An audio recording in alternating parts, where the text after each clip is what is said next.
ನಮಸ್ತೆ ವೀಕ್ಷಕರೇ, Kannada kitchen YouTube ಚಾನಲ್ಗೆ ಸ್ವಾಗತ.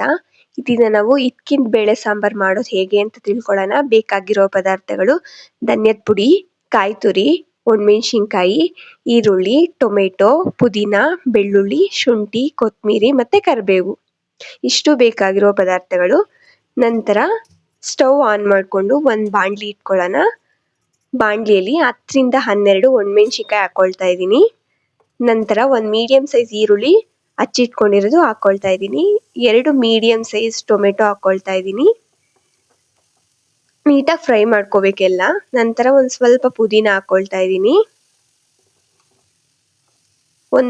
ಒಂದು ಗೆಡ್ಡೆಯಷ್ಟು ಬೆಳ್ಳುಳ್ಳಿ, ಒಂದು ಸ್ಪೂನ್ ಅಷ್ಟು ಶುಂಠಿ ಹಾಕೊಳ್ಳೋಣ. ನಂತರ ಒಂದು ಪೀಸು ಚಕ್ಕೆ, ಒಂದು ಲವಂಗ ಹಾಕೊಂಡು 1 ರಿಂದ 2 ಸ್ಪೂನ್ ಆಯಿಲ್ ಹಾಕೊಂಡು ನೀಟಾಗಿ ಫ್ರೈ ಮಾಡ್ಕೊಳ್ಳೋಣ. ಬ್ರೌನ್ ಕಲರ್ ಬರೋವರೆಗೂ ನಾವು ಫ್ರೈ ಮಾಡ್ಕೊಬೇಕು. ಇದೇ ಥರ ಹೆಚ್ಚಿನ ಅಡುಗೆ ರೆಸಿಪಿ ಬೇಕು ಅಂದರೆ ನಿಮಗೆ ನಮ್ಮ ಚಾನಲ್ನ ಸಬ್ಸ್ಕ್ರೈಬ್ ಮಾಡಿಕೊಂಡು ಶೇರ್ ಮಾಡಿ, ಕಮೆಂಟ್ ಮೂಲಕ ಸಪೋರ್ಟ್ ಮಾಡಿ. ನೀಟಾಗಿ ಬ್ರೌನ್ ಕಲರ್ ಬರೋವರೆಗೂ ನಾವು ಫ್ರೈ ಮಾಡ್ಕೊಬೇಕು. ನೋಡಿ, ಫ್ರೈ ಆಗಿದೆ. ಫ್ರೈ ಆದಮೇಲೆ ಅದನ್ನು ಆರಕ್ಕೆ ಬಿಡೋಣ. ನಂತರ ಒಂದು ಮಿಕ್ಸಿ ಜಾರ್ಗೆ ತುರಿದಿಟ್ಕೊಂಡಿರೋ ಕಾಯಿ ತುರಿನ ಹಾಕ್ಕೊಳ್ತಾ ಇದ್ದೀನಿ. ಒಂದು ಸುತ್ತು ಗ್ರೈಂಡ್ ಮಾಡಿ ಇಟ್ಕೊಂಡಿದ್ದೀನಿ ಕಾಯಿ ತುರಿನ ಫಸ್ಟೇ. ನಂತರ ನಾವೇನು ಫ್ರೈ ಮಾಡಿ ಇಟ್ಕೊಂಡಿದ್ದೀವಿ ಈರುಳ್ಳಿ, ಟೊಮೆಟೊ, ಮೆಣಸಿನ್ಕಾಯಿ, ಬೆಳ್ಳುಳ್ಳಿ, ಶುಂಠಿ, ಅದು ಸ್ವಲ್ಪ ಆರಿದ್ಮೇಲೆ ಅದನ್ನು ಸಹ ನಾನು ಆ್ಯಡ್ ಮಾಡ್ಕೊಳ್ತಾ ಇದ್ದೀನಿ.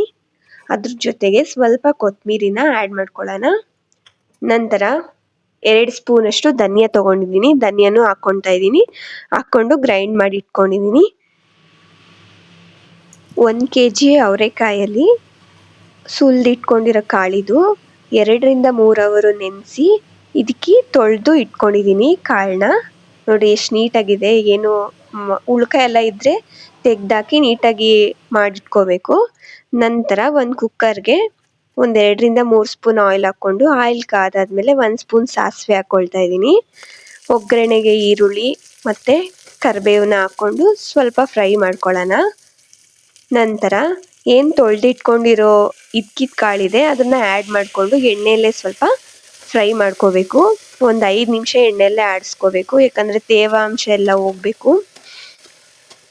ಎಣ್ಣೆಯಲ್ಲೇ ಆದರೆ ಬೇಗನೂ ಬೇಯುತ್ತೆ, ಜಾಸ್ತಿ ಬೇಯಿಸೋ ಅಷ್ಟೇನಿರಲ್ಲ.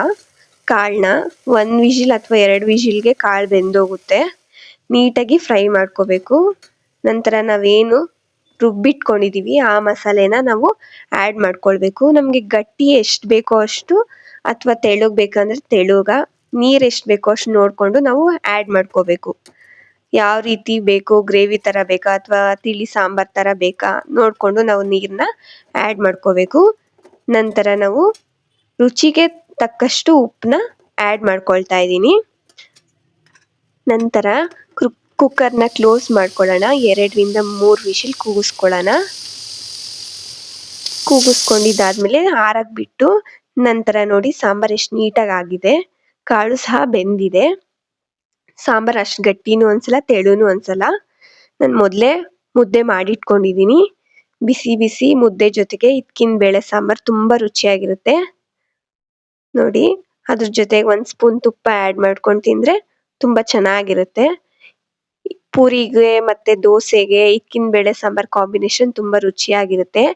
ಇದೇ ಥರ ಹೆಚ್ಚಿನ ವಿಡಿಯೋಗಳಿಗೆ, ಅಡುಗೆ ರೆಸಿಪಿಗಳಿಗೆ ನಮ್ಮ ಚಾನಲ್ನ ಸಬ್ಸ್ಕ್ರೈಬ್ ಮಾಡಿಕೊಂಡು ಲೈಕ್ ಮಾಡಿ, ಶೇರ್ ಮಾಡಿ, ಕಮೆಂಟ್ ಮೂಲಕ ಸಪೋರ್ಟ್ ಮಾಡಿ.